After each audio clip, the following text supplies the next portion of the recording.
Voici Mbangasina, un arrondissement situé à 120 km de Yaoundé, dans le département du Mbamekim, région du centre. Les 60 000 âmes qui y vivent sont composées de Tinga, Gombe, Bondjo, Vouté et Babouté. Leur hospitalité attire depuis plus de 3 décennies les populations des 4 coins du pays. Les Manguissa et Eton de la Léké voisine, les Yambassa et Bafia du Mbame et Inubu, leur motivation première, la fertilité du sol propice à l'agriculture. Le nombre d'halogènes connaît une croissance exponentielle au fil des ans. Désormais, on y retrouve à titre d'exemple les populations venues du Grand Nord, les Bamileke et Bamoun de l'Ouest et les saisonniers du Nord et du Sud-Ouest. Motivés par des considérations d'ordre économique, certains ont opté pour l'achat ou la location de vastes étendues de terre pour y pratiquer l'agriculture extensive. L'occasion faisant le larron, d'autres ont fini par s'y installer définitivement. Comme on pouvait s'y attendre, la production agricole a réussi à suivre la croissance démographique. Activité dominante, l'agriculture de commercialisation. Illustration à Etamiat, localité située à une dizaine de kilomètres du centre de Mbangasina. Cette cacaoyère appartenant à l'exploitation Tondi s'étale sur des dizaines d'hectares et emploie plus de 200 ouvriers permanents et saisonniers lors des récoltes. Nous produisons abondamment de cacao, de plantains, de bananes et aussi des mandarines. Nous produisons aussi des tomates et même des œufs. Donc nous faisons abondamment de production dans cette exploitation.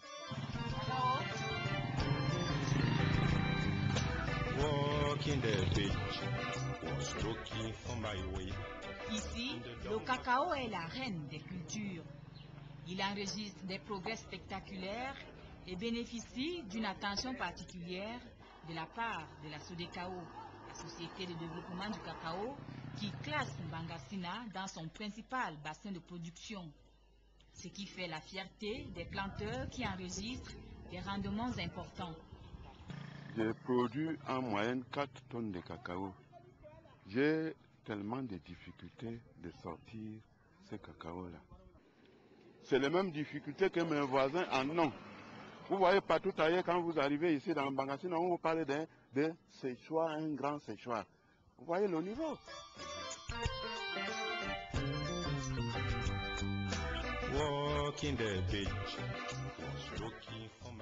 La promotion de nouvelles variétés de cacao par la SODECAO booste également les rendements.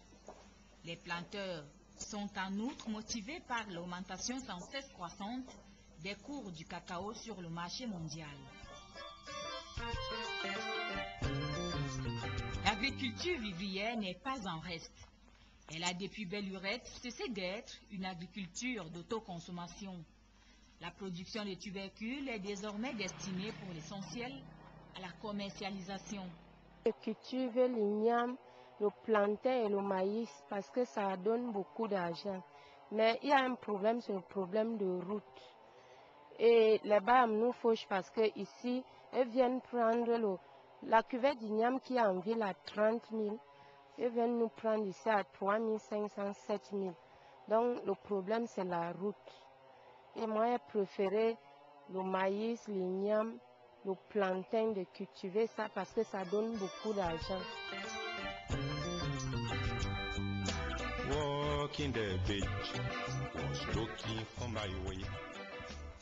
Les cultures maraîchères telles que la tomate connaissent une percée considérable. Cultivées sur d'importantes superficies, les récoltes sont évaluées à plusieurs dizaines de tonnes par planteur et par an. Il s'agit d'un fruit très consommé qui fait le bonheur des ménagères de la capitale.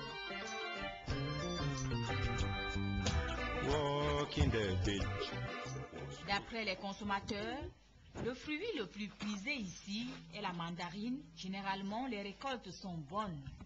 Cette plantation est une culture associée, dont nous cultivons le cacao et nous cultivons aussi les agrumes.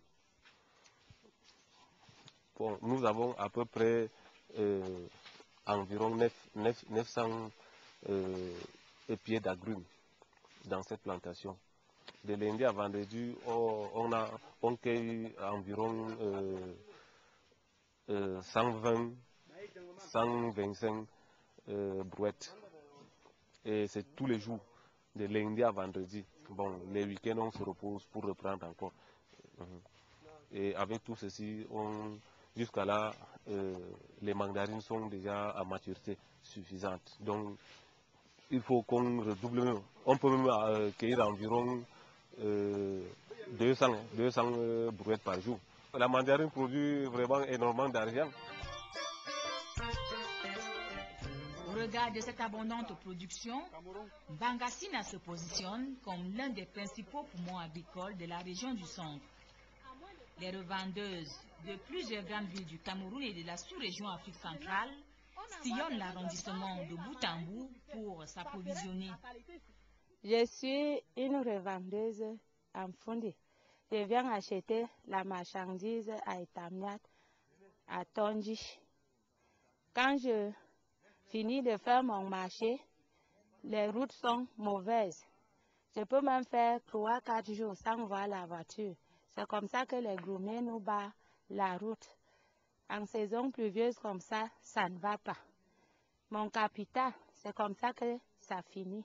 Donc je ne sais pas comment je peux évoluer.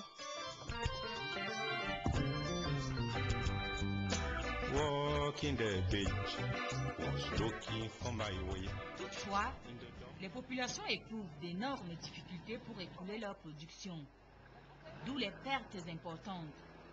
Cette situation est due au mauvais état des routes. Nous bénéficions de deux réseaux principaux, c'est-à-dire le premier réseau est un réseau prioritaire, c'est-à-dire la route interdépartementale qui part de Bafia, Bangassina et arrive en Tui pour continuer vers Yoko, qui bénéficie d'un entretien triennal, c'est-à-dire c'est une route classée et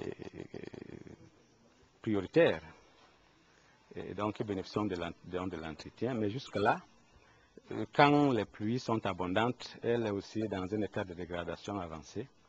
Bon, mais ce qui nous intéresse le plus, c'est l'état, la rase campagne, les pistes qui sont dans les rases campagnes, dont l'état déplorable, surtout en saison de pluie, ne permet vraiment pas, ne favorise vraiment pas l'évacuation des produits vivriers, en tout cas principalement en période de pluie.